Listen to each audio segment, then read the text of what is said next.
నమస్కారం అండి. నా పేరు వైవి మురళీకృష్ణ, భవిష్యత్ భద్రత దళం.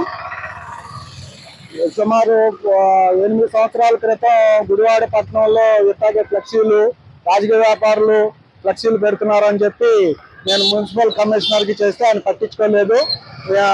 రాజకీయ వ్యాపారుల ఏది చూపే మాకు కావాలి కానీ మీ పాత్రలో మేము వాళ్ళు చెప్పినట్టు మేము వింటామంటే మేము కోర్టులో కేసు వేసి దాని మీద ఆర్డర్ తీసుకొస్తాం జరిగింది. అసలు సుప్రీంకోర్టు ఆర్డర్స్ కూడా ఉన్నాయి. రోడ్డు నిబంధనల ప్రకారం ఎక్కడా కూడా రోడ్డు నిబంధనల ప్రకారం ఎక్కడ ఫ్లెక్సీలు పెట్టకూడదు, విగ్రహాలు పెట్టకూడదు.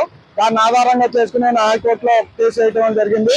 హైకోర్టులో కేసు అప్పుడున్న మున్సిపల్ కమిషనర్ గారిని హైకోర్టుకు పిలిపించి ఒక రోజంతా నుంచోబెట్టారు శిక్ష కింద హైకోర్టులో. తర్వాత ఆయన అన్ని తీసేయడం జరిగింది. అప్పటి నుండి ఎప్పటికప్పుడు నేను ఫ్లెక్సీలు అన్ని